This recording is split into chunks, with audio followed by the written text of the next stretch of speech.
What's up, everybody who's checking in for the Slay Edge Media update on the Stage 1 and DSG tune for the Audi A3 or S3.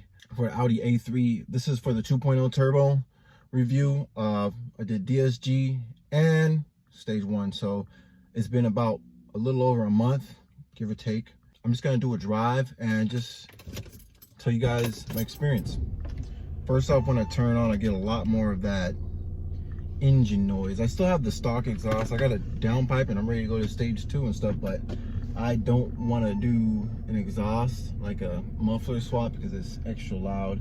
As far as staying on track for stage 1 and DSG tune, let me get on the road and talk about my experience, because when I first, or usually when I would drive and I would shift from reverse to drive, there'd be like a shift delay. Now that shift delay is gone. Like, it's, I guess enough people complain to Audi, and when they do the DSG tune, they get rid of that. The DSG tune combined with the stage 1 tune, everything meshes together a lot better. So there's less delay with your turbo spooling. So your shifts are real quick on the bottom, you know, first, second, third, you know, it doesn't keep you sitting there waiting. But when you're ready to get out,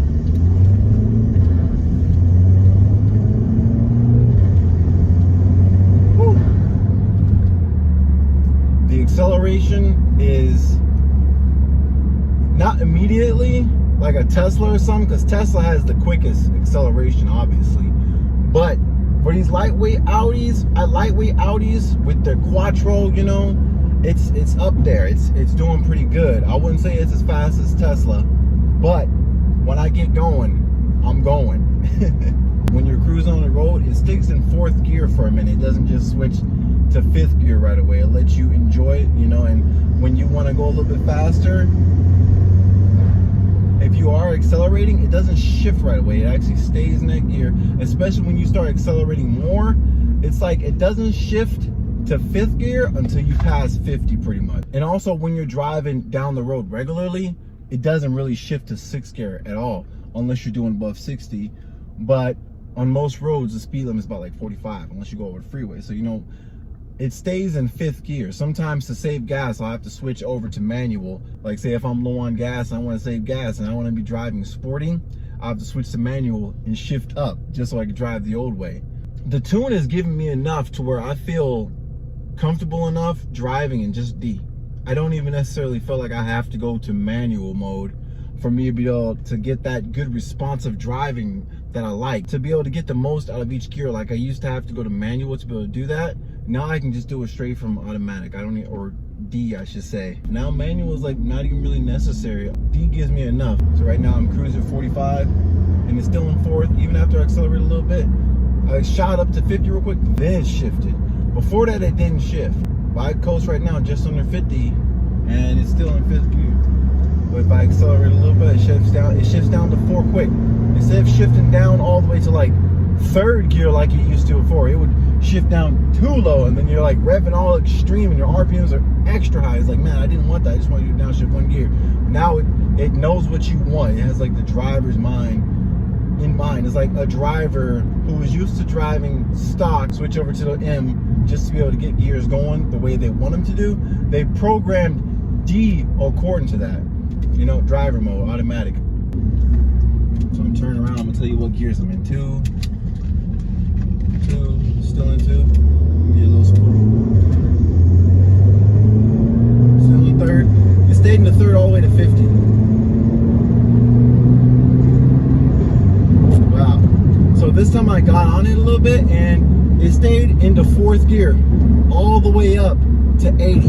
And it probably could have stayed there a little longer if I kept going, but I had to get off it a little bit because technically I am on the roads. And that technically was not true that I went to 80s. It's just what I'm saying. It's just the words that I'm kind of coming out of my mouth. That doesn't mean that it proved that I was actually going 80 on a regular road that says 45. You know what I mean? If you get what I'm saying. Unlike before, stage 1 satisfies you. Like, I feel like a happy customer now, you know? Like, unlike before, I feel like I had to go to M just to get a little performance. Now I go to D. I feel like I'm driving a Tesla now, because I've driven plenty of Teslas. This doesn't have the instant torque, but it's got that zippiness that you used to getting with Tesla, like and I'm silent. Unlike a V8 where if you're accelerating hard and you're going fast and passing everybody knows. Everybody just, you know, you're causing such a scene. It's drawing a lot of attention to yourself, which is kind of the reason why I still haven't changed my muffler or anything. I kind of just want to keep it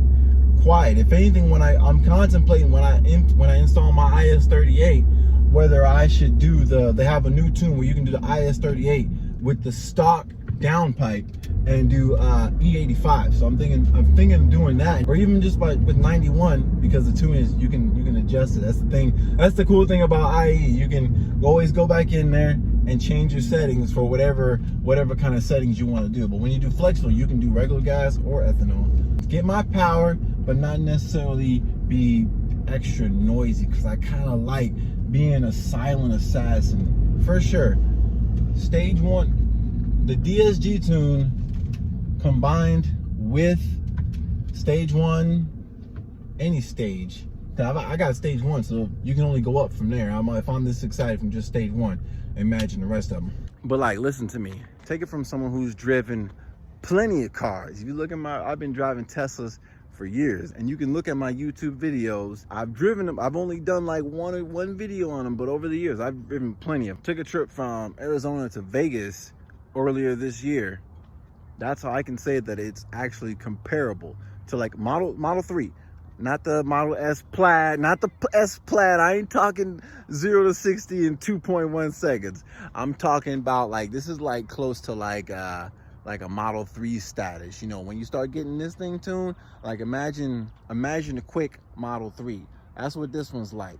To sum it all up, in case I lost some of y'all, basically way quicker shifts, like snappier. So when you downshift, it's downshifting quick, and you get going, it's gonna hold that gear and let you go. You're gonna probably feel like a criminal by the time you get done doing what you did. If you're driving like me, you know, I push it. That might be part of my problem. I'm always pushing it. But stage 1 and DSG tune, you will not be disappointed. And something else I noticed on the mechanical side, I feel like my engine runs better. The engine runs better, and it just drives smoother. It didn't harp on the fuel efficiency unless you're putting your foot down on the gas, just like any situation. But driving normal, you still can get good gas mileage. Very, very good gas mileage, actually. Now, after any time you drive and you've done like any kind of spooling or the engine gets warm at all, when you park the car, your fan is going to be running. Before I got the tune, my car didn't do that, but now it does. The whole vehicle has been enhanced dramatically in a good way. Like 2 thumbs up for stage 1 and DSG tune. I'm not in too big of a rush for stage 2 because the power difference isn't even that big. The big power difference is when you go from the IS20 to IS38. So I'm gonna wait till I do any more mods when I get ready to put the IS38. Last thing I'm waiting, I just got to get me a decent intercooler. I might try out stage 2 just to do a video on it, because you got to unlock it. You got to unlock the credits anyway. You got to get the credits to unlock it anyway. So I might do stage 2 before I do IS38, just so I can see what it's like. And then right away, I'll just go straight to IS38, because that's ultimately what I want. And I want to do flex fuel too. E85, I think it'll do good on this engine, because these Audi engines run high temperatures anyway. That's the reason why I use green oil. I just got myself an oil cooler from Racing Line. I got it for a good deal on eBay. Y'all need it. If y'all ain't fucking with eBay, you slipping. You missing out on the deals. Get eBay. Not even just for aftermarket parts, for like regular stuff, like my oil that I'm gonna get for this car. I'm gonna order it right on eBay, because you can't find it at AutoZone. You can't find it at O'Reilly's. It's a specialty item, so I'm gonna have to get it specialty place. You know, eBay. I'm telling you. But if you asking me if it's worth it a month later, I say yeah. I only got good things to say about it, nothing negative. Make sure you check out my other videos. I've been doing videos on new cars as well. I'm about to be getting my hands onto some top-notch cars. Right now, if y'all look at my previous videos, I got some heavy hitters on it, but I'm about to be having some real deal Holyfields coming soon. So stay tuned and make sure you subscribe to do not miss these videos. Exclusive stuff coming up. I'm gonna have some cars that only the big YouTubers have. And like and subscribe so I can get up there too.